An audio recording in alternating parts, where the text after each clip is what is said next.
Bruchim Habayim. Welcome, guys. We are learning in our Monday night class. So, before we begin, I would like to give you a little bit of a basis. Go right ahead, Uri.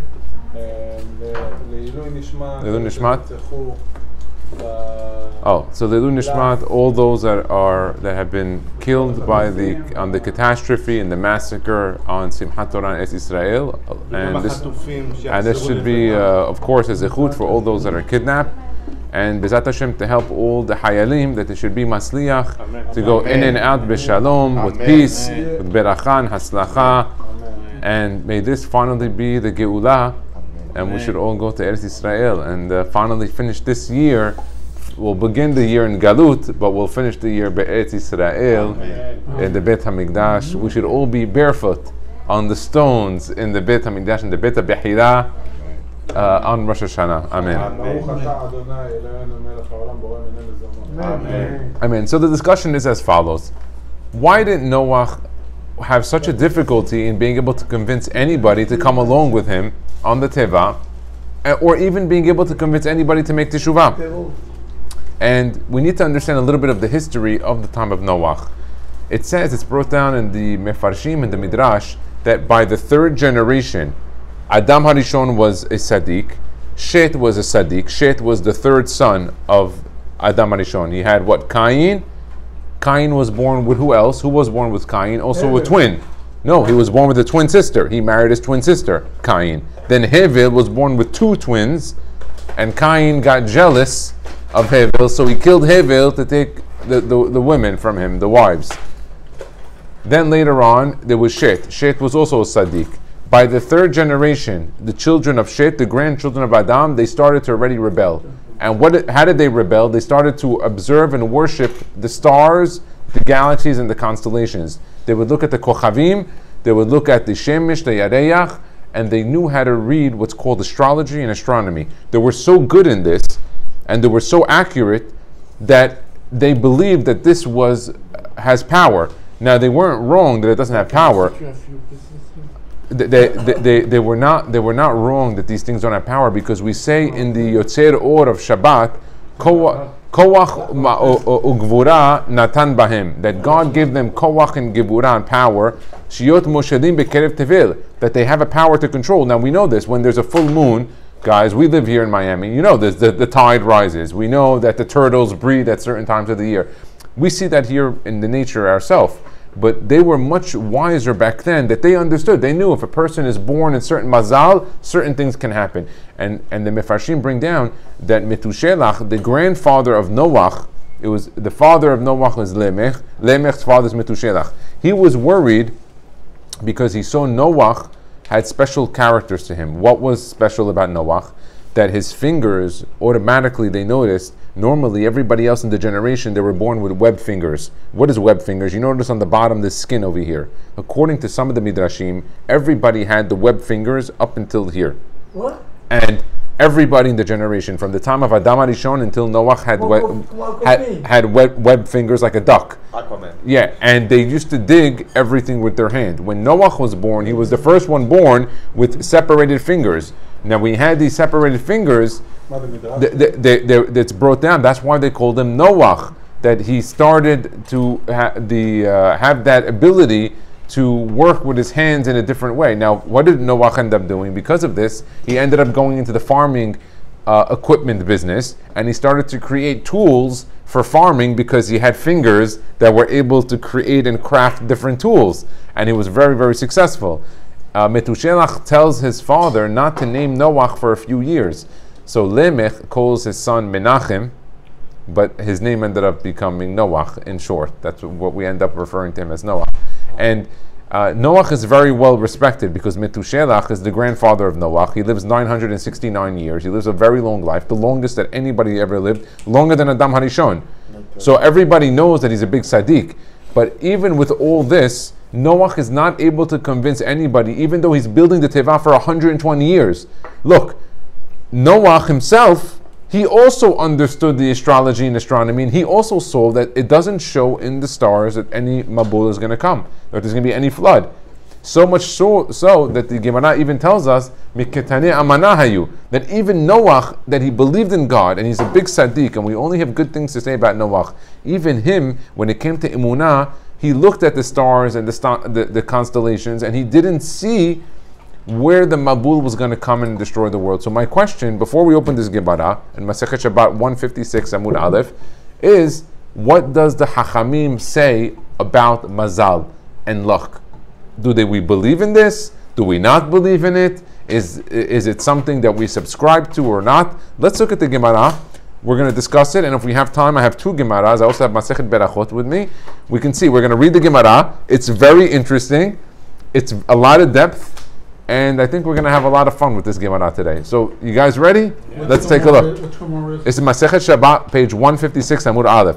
I'm telling you guys, we're going to enjoy today, because it's going to discuss a lot of interesting things, and I always say, it's everything in the Torah.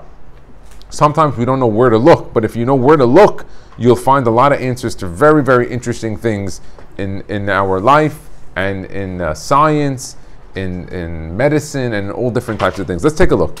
Amar lehu Rabbi Hanina.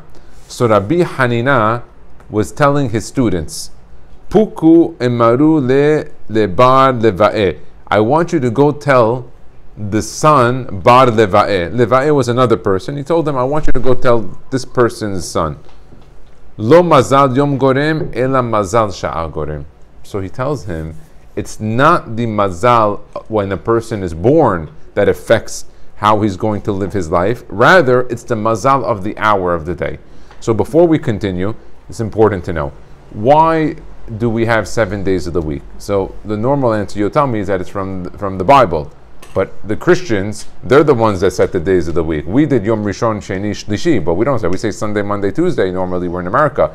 So where does this come from? This came because there are 7 constellations that are visible from Earth with the naked eye. Without a telescope, you could see the sun, you could see the moon, you could see Mars, you could see Venus, you could see Uranus or Pluto, Jupiter, whichever ones they are, Mercury and Saturn. Whichever the 7 are. You can see them with the naked eye. So therefore they set one day of the week for each one of these days of the mazalot. Now this is not talking about the day that a person is born equal to that. So for example, if you're born on Tuesday, it doesn't necessarily mean it's equal to that constellation. We're just saying for the purpose of, so you understand that there's 7 constellations visible from Earth that equal one day of the week.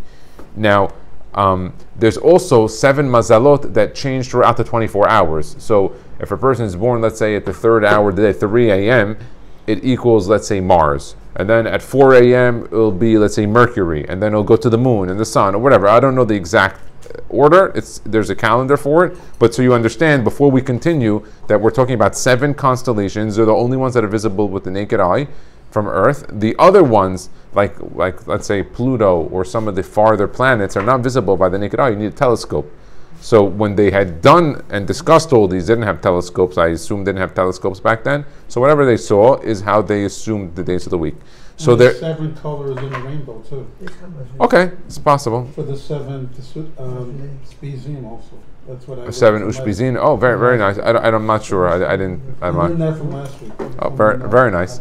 Okay, so let's take a look. So the rabbi is now arguing, does it matter the mazal of the day or the mazal of the hour that a person's born? Let's take a look.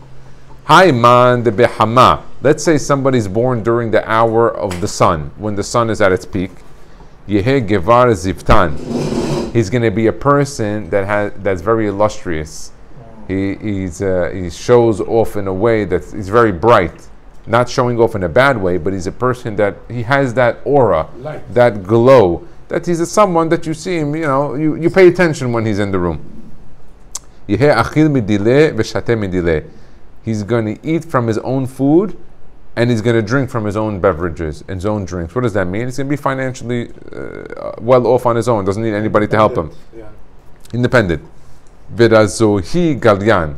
But all of his secrets, they're going to be well known. Just like the sun, you can't hide the sun from the sky.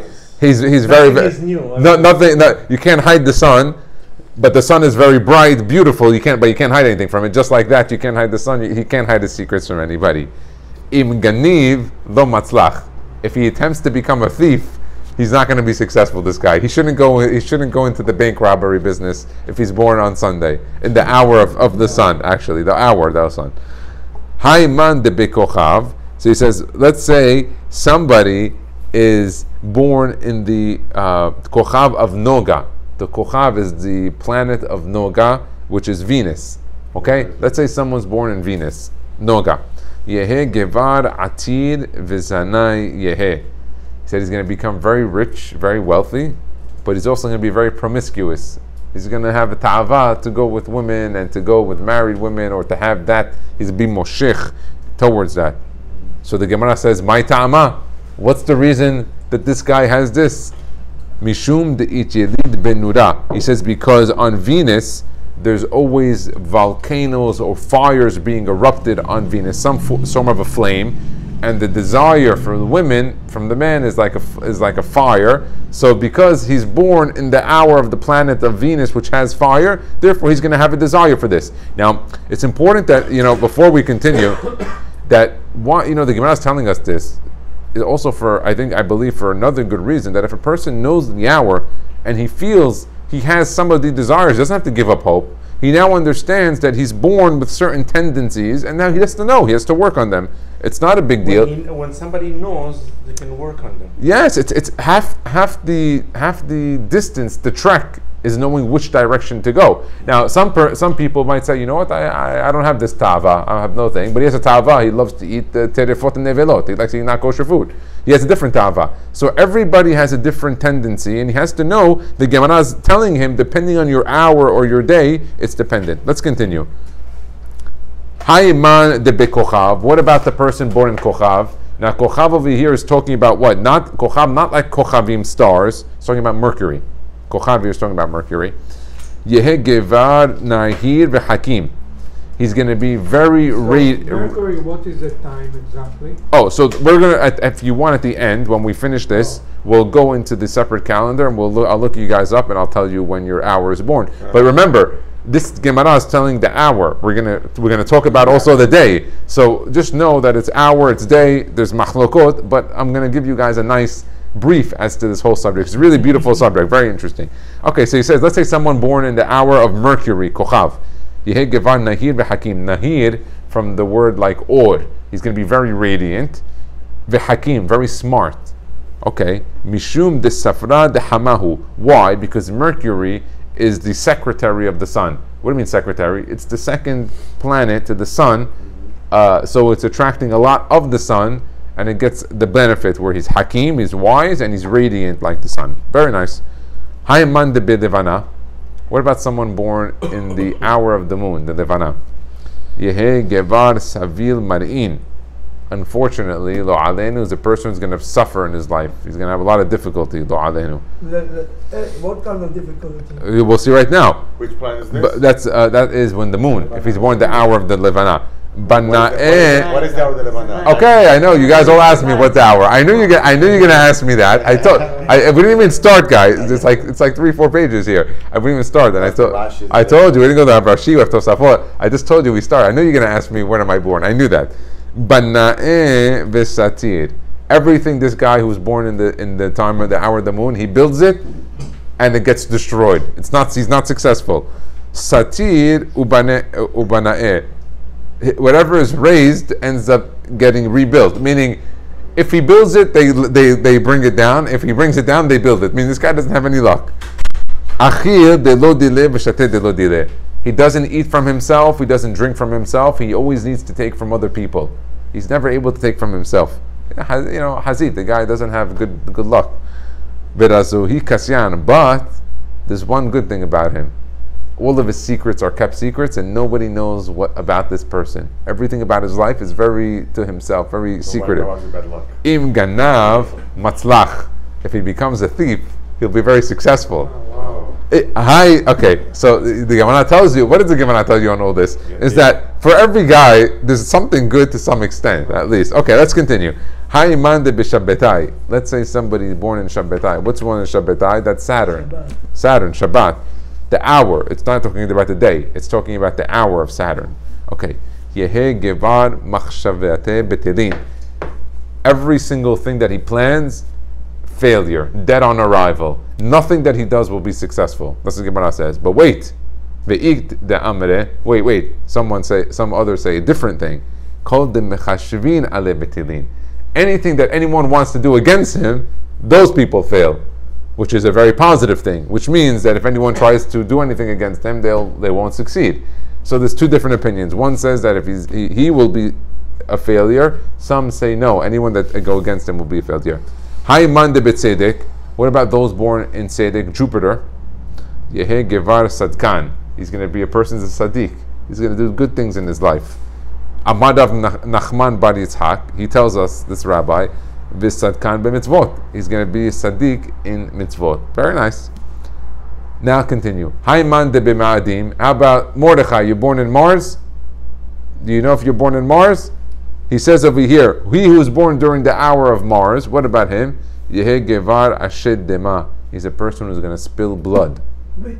Yep. Right planet. No, I was born on Purim. Purim. Okay, so we'll find out the hour. He says, someone born during Ma'adim Mars, he's going to spill blood. So what do you mean spill blood? Amad Rabbi Ashe. Rav Ashe says, I umana. He's going to either be in umana is a bloodletter. That's where they used to put the insects on them, the leeches, in order to let blood. It was a very healthy thing back then. They would put the leeches, and it would help them to let blood. I ganava, or he's going to be a thief and subsequently have to steal and kill people. I tabacha, or he's going to be a shochet and be shochet animals and see blood. I mohala, or a mohel. So it gives you 4 options. It could be a bloodletter with the leeches, a thief, a shochet, or mohel. Few options if he falls out in the hour of Mars, of Ma'adim. Amar Rabba, so Rabba said, Rabba was a rabbi, he says, Ana b'Ma'adim havai. He said, I'm born in Mars, in the hour of Mars, and I'm none of these things. I'm not a bloodletter, I'm not a thief, don't kill people, no shochet, no mohel. So Amar Abaye said, you're right, you're not. He goes, but you're very good at punishing people and killing them when you punish them. He goes, so yeah, you do that in that thing. Now, what do you mean punish and kill? Is that he sat on the bed din, and when you sit on the bed din, he obviously has to punish people. You have to pay people, lose money, get money, whatever, or they, and therefore, so Abaye answered him on that. Itemar, there's another statement. Rabbi Hanina says, Mazal Mahkim. The mazal of a person, it will determine his intelligence. Meaning some people are going to be smarter than others, and it's not what they're up to them. Some people, their capabilities are higher than others, according to this Gemara. Mazal ma'ashir. The mazal determines how rich a person is going to be, how much money. Yesh mazal Israel, and there is mazal to Israel, and that nobody can escape this mazal. And if you look at Rashi on it, we'll look at Rashi. Rashi says over here, Yesh mazal she'en tefillah osakam mishanet mazal. That a person, he can pray and give tzedakah, he cannot change his mazal, according to the opinion of Rabbi Hanina. Rabbi Hanina says, whatever a person has, that's what he has, and he's done. But wait, don't leave. I'm waiting. I want you to wait, guys, because the Gemara is going to present a lot of countering opinions to this. Okay, so let's take a look. Rabbi Yohanan Amar. Rabbi Yohanan says, in mazal Israel, there's no mazal. We're above it. Ve'azda, Rabbi Yohanan the Tameh. Now Rabbi Yohanan, he follows this reasoning as to why there's no mazal to Israel. He says, the Amar Rabbi Yohanan, minayin she'en mazal Israel. How do we know that we are above the mazal and the luck and the horoscope and the celestial signs that exist? Shne'emar, ko amar Hashem el derech hagoyim al tilmadu. It says a pasuk that says, don't follow what the goyim are learning. Yeah. What do you mean? Ume'otot hashamayim al techatu. Don't look at the signs in the heavens. Why? Because they look at the signs of the heavens and they see the future. But you don't need to look at them. Why? That they need to be fearful because what they see is going to happen to them, but you don't, because what's in the heavens is not going to be on Israel. Israel are above the stars and the constellations. Okay. What about April, the long mountain? Which one? זה לא אפריל, זה כוכבים. לא, מדבר על חודש של אפריל. הוא לא יודע. הוא לא אומר כל חודש, הוא אומר שעות. We're talking about the hours, the hour of the day and the day itself. So the way the 7 work is that there's one per day, and then there's also per hour. And every hour it switches. It starts from the beginning of the week and it switches in a 7-hour interval. 7 hour and then 7, 7, 7. So every day will be 21 and then you'll have 3 again. It'll go like that. Okay. Ve'af Rav savar in mazal Israel. So now another rabbi comes along and says that Rav says there's no mazal to Israel. How do we know that? The Amar Rav Yehuda, Amar Rav, minayin she'en mazal Israel. How do we know that there's no mazal to Israel? It says, Shne'emar vayotze oto achutza, that Hashem took Avraham outside achutza. Amar Avraham lifnei HaKadosh Baruch Hu. Avraham said to God, Ribono shel olam, Master of the world, Ben beti yoresh oti. What did Avraham tell God? He said that my worker Eliezer, Eved Avraham, is going to take over everything in my household. He's the one who's going to inherit everything. Amar lo lav. Hashem told him no. So Kim asher yetzeh me'echa. He says no. You're going to have children. So Abraham tells him, Amar lefanav ribono shel olam. He said, God, you're telling me I'm going to have children? I know all the astrology. I know the astronomy. I already looked in the stars, and I know when I'm born, and I already made a determination. It's not possible. Abraham was not just telling God, listen, I don't believe you. He was saying, you created the world with systems of stars, constellation, and mazal, and my mazala that I'm aware of doesn't have that. So how did you tell me I'm going to have it? So he tells him, Nistakalti be'istagenut sheli. I looked at my astrology and I didn't see it. Ve'eni ra'ui leholid ben. And now Avraham says he's not possible to have boys. Amar le semi istagenut shelcha. Hashem tells him, leave your astrology. She'en mazal Israel, that Israel has no mazal. My da'atich. He says, what do you suppose? This was God tells him. The ka'eh sedek b'ma'arav. Okay, so he says that Sedek, he's born, Jupiter, Avraham, the hour is located in the west, and when it's located in the west Jupiter on that hour, means the person cannot have children. If he tries to have children, he's not going to be successful. Mehadarna o mokimla le b'mizrach. What if I take your planet and I'll move it for you to the east? Hashem said, don't worry about it. I'll if that's your concern, you're worried about what you saw, then I'll move the planets for you. And then it says, that's why it says in the pasuk, mi heir mimizrach sedek. It says, who illuminated and awoke Sedek, Jupiter? Who woke up Jupiter? Mimizrach Sedek yikra'eu leraglo. He's the one who called it over to switch over the side in order so Abraham Avinu ends up having children. Okay, let's continue. Edom Shmuel nami en mazal Israel. Shmuel held also there's no mazal to Israel. Let's take a look at it. The Shmuel ve'avlet havu yatveh. One time Shmuel was sitting down with Yatveh. Who was Yatveh? Who was Avlet that he was sitting Yatveh? Avlet was a astrologer from the Goyim. He used to sit down and he used to look at the stars, galaxies, and the people, and he would determine who was going to live and what was going to happen with them. He was sitting with Shmuel. V'havo ka'azle hanach inshel agme. He saw a few people that were walking, that were going out to the river, and they were about to cut some reeds. They were going to do some work over there by a swamp. Amar le Avlet le Shmuel. So Avlet, who was the non-Jewish astrologer, he said, Hai gavra azil velo ate. He says, you see that guy that's going out with them? He's going out today, but he's not coming home. Why? So the Mefarshim write that he says, Tadik le chivya umayit. The Gemara says right away that Avlet says that guy who's leaving is going to get bitten by a snake and he's going to get killed and he's not going to come back. So the Mefarshim write, how did he know that? He knew that because he knew when the person was born, which hour, and he said, based on his constellation, the Mazal, that person today is going to get bitten by a snake. So Amar le Shmuel tells Avlet, I bar Yisrael hu, if he's Jewish, azil va'ateh, he's going to go out and come back and nothing's going to happen to him. Ade yatveh azil va'ateh, while Shmuel was sitting with Avlet, he saw the guy go and they saw him come back. Kam Avlet shajir letuneh. So right away Avlet stood up and he ran to the guy that had all these reeds on the back that came back, and he pulled them off of his back. Ashkach bechivya difsik ushdi batarte gove. He found in the back, on the guy's back with all the reeds, he found a snake, but the snake was cut in half. So it looks like when the guy was cutting the reeds, he happened to be that he killed the snake and cut it in half, and he saved himself. So Amar le Shmuel. So Shmuel saw the whole situation. Now Avlet, why did Avlet go run to this guy? Because he wanted to make sure that his knowledge was sharp in astrology. He wanted to see, 1 minute, I looked up this guy, and he was supposed to get killed today with the snake. How did he survive? So he went and he checked. He said, okay, wait, I was right. There was a snake. I was right. He almost got killed, but something happened along the way that he got saved. So Shmuel tells him, he tells this guy, Amar Shmuel, my avat. Shmuel right away knew that this guy must have done something. So he tells him, what did you do today that you got saved?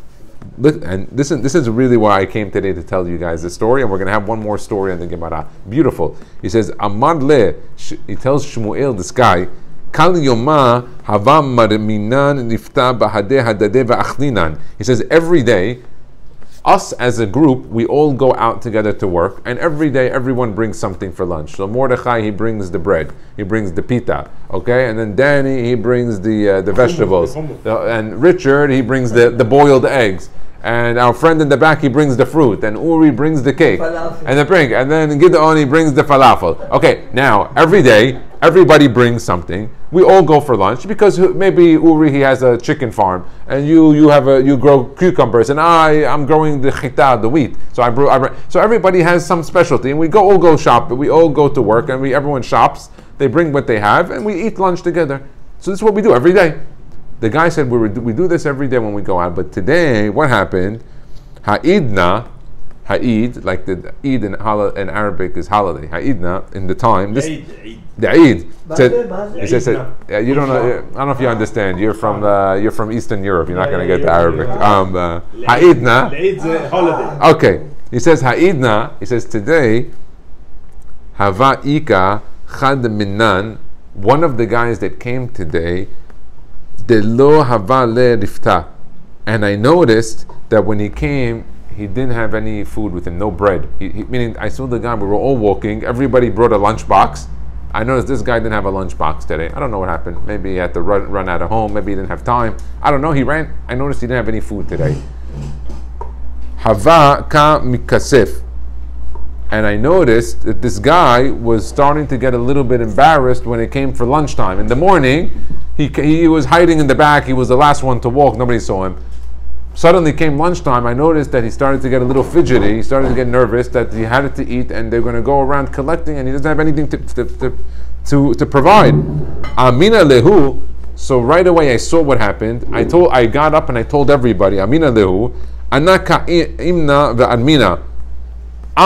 Guys, let me get up, anaka imna, I'm going to get up va'amina and I'm going to collect. What did he say? He says, guys, look, let me get up, let me collect all the lunch today.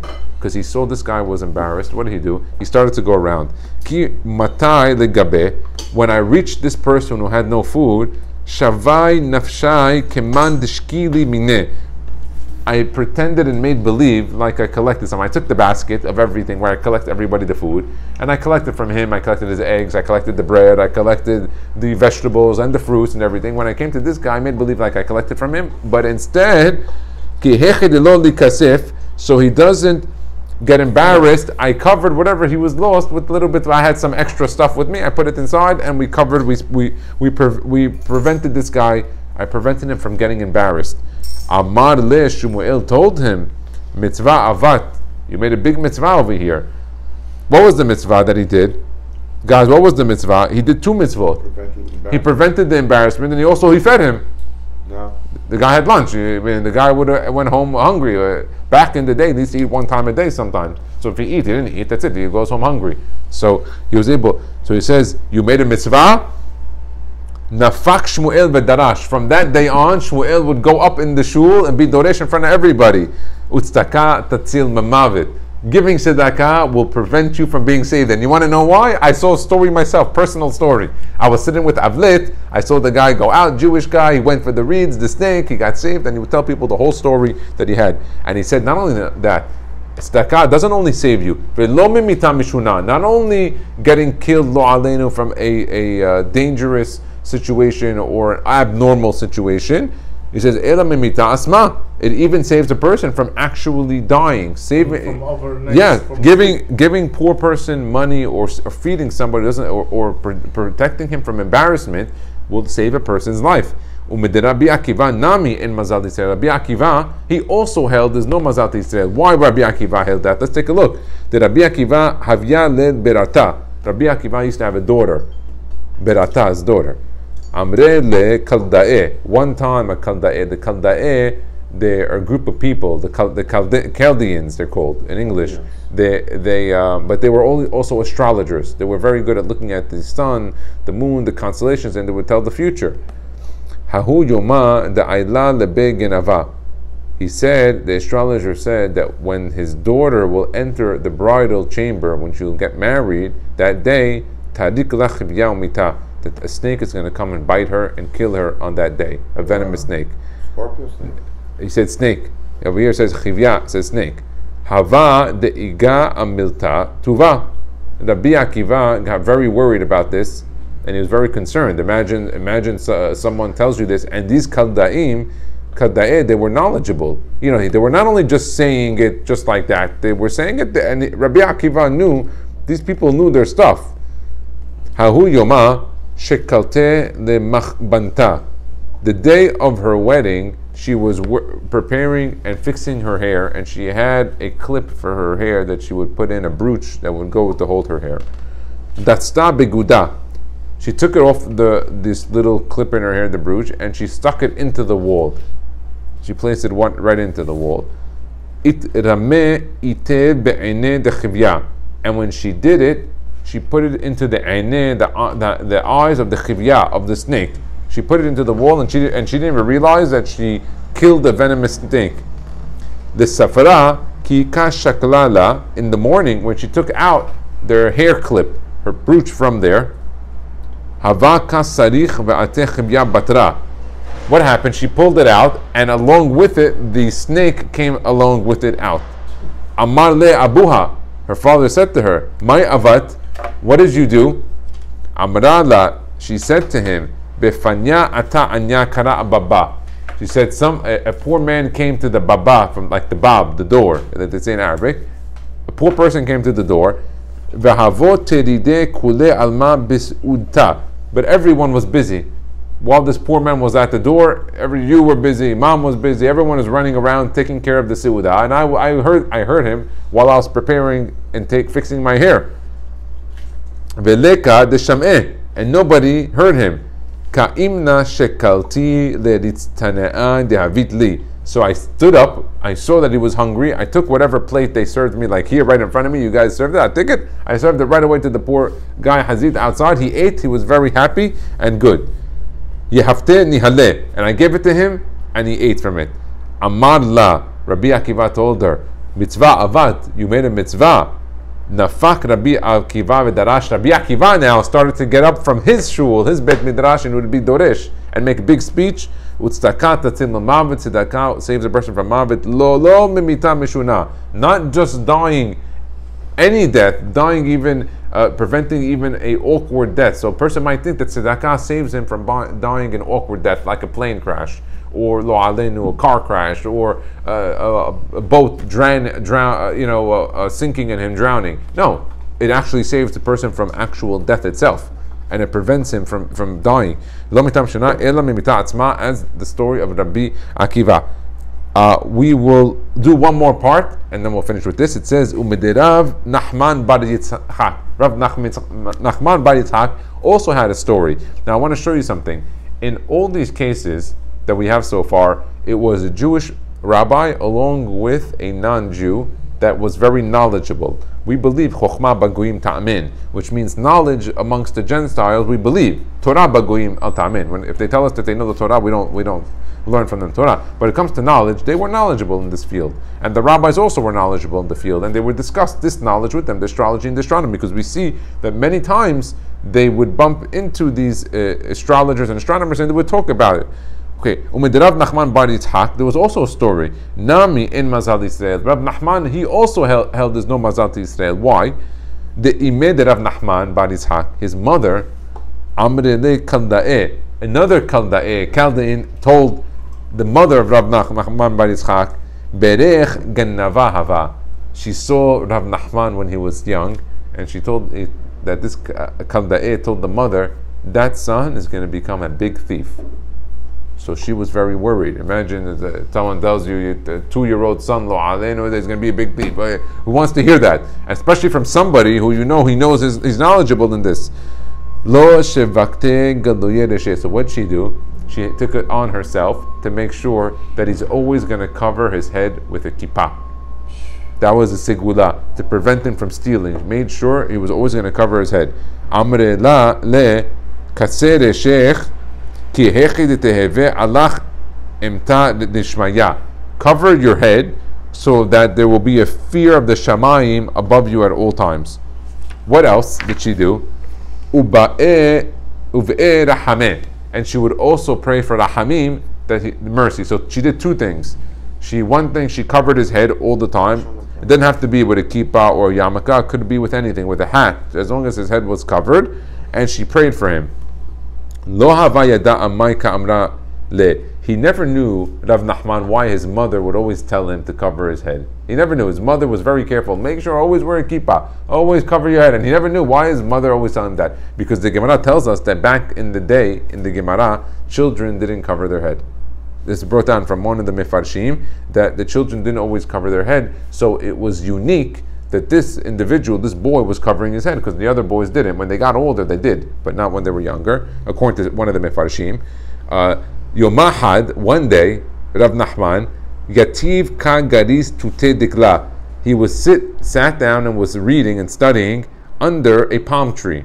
Nafal glima me'ilave reshe.